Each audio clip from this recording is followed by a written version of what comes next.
Hey everybody, Raven here, and in today's video I have another local coin shop pickup video for you guys and gals. We have an awesome array of stuff on this table.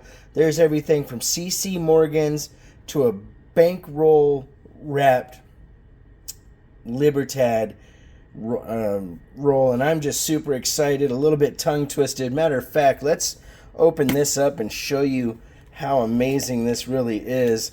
This is the ender of the Libertad roll in the original Banco de Mexico wrapped bankroll.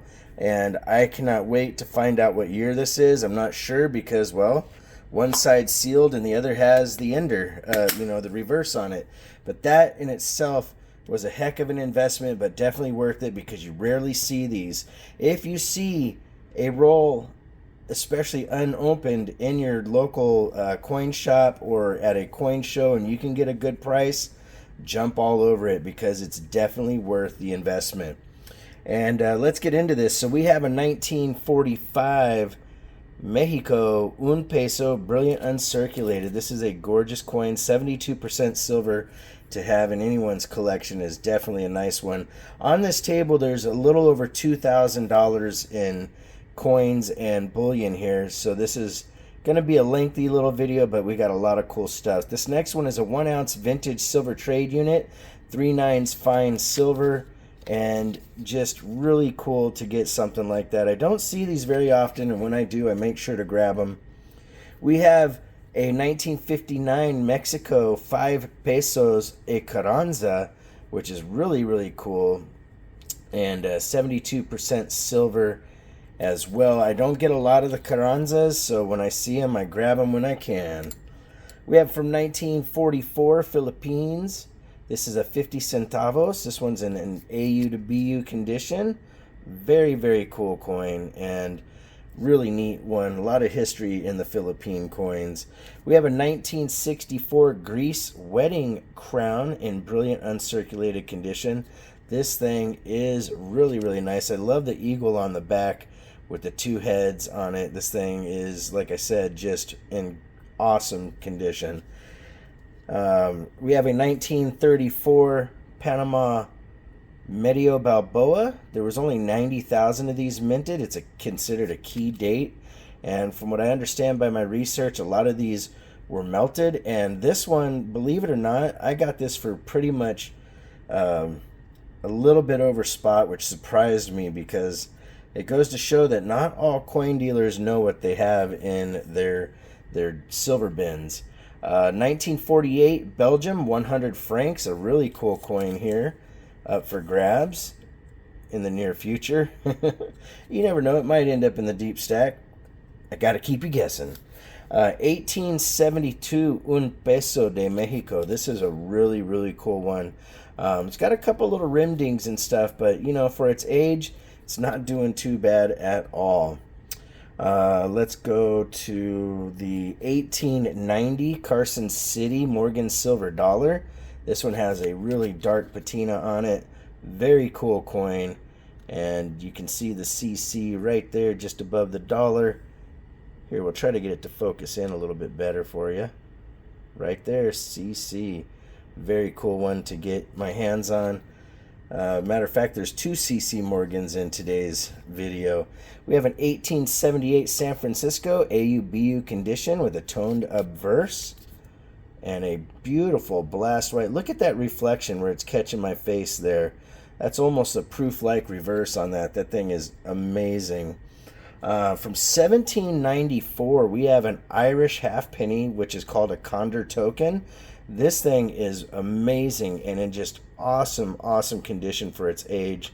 We'll focus it in a little bit better there so you can see it. And this one, I'm not sure if it's going to stay in my deep stack or go into one of the upcoming auctions, but it's definitely a cool coin nonetheless. We have an 1875 seated Liberty quarter with the arrows and rays. You have the arrows at the side of the date. It's a VF30 plus. And the rays are on the reverse behind the eagle. We'll get this to focus just a little better there so you can see it. And I love the dark patina coins. They have a lot of character, and it lets you know that the coin should have not been cleaned in, and which is a bonus, you know, to have coins that are old and not clean. I don't get a lot of large cents in the coin shops around here that are in really good condition, but this one really caught my eye. Has kind of an extra double thick edge on this here, where you can see kind of a ledge going on.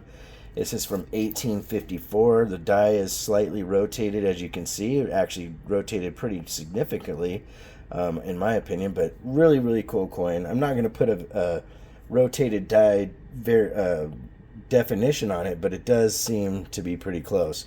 This one here was one of the coolest pickups. This is a Year of the Mouse, and this is from 2008. This is a half ounce, 50 cent Australia, and the half ouncer, if you look this up, one, it's hard to find them, and two, when you find them, they're really pricey for a half ounce. It kind of shocked me. We got a Star Trek silver round, or a coin actually, 2016 from Tuvalu. Very, very cool. 1 ounce silver. We have a Australian $1 Year of the Dog 1 ouncer from 2006, I believe, which is very, very cool. We have a Year of the Tiger. Now this one is pretty interesting to me.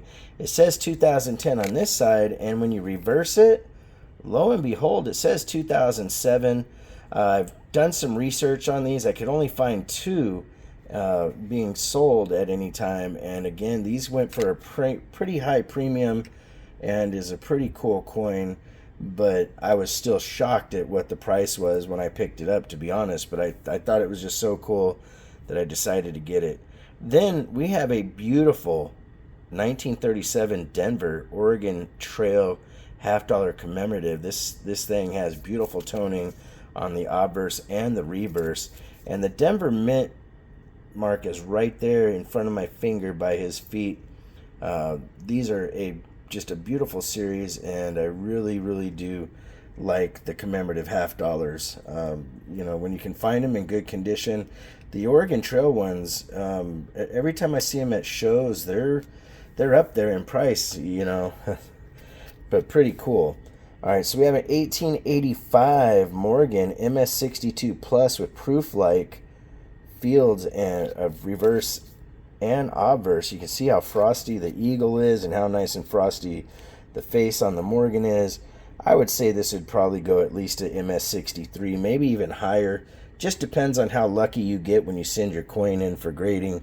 I found this really cool commemorative dollar book from 1812 to 2012. It's a 200-year commemorative kind of coin. Very, very cool. And it has this nice little story, little certificate of authenticity and everything, talking about the Star-Spangled Banner. It's a proof silver dollar. Very, very neat, and it's the first time I'd ever seen it, so you guys know my thoughts on that. If I've never seen it before, I tend to grab it.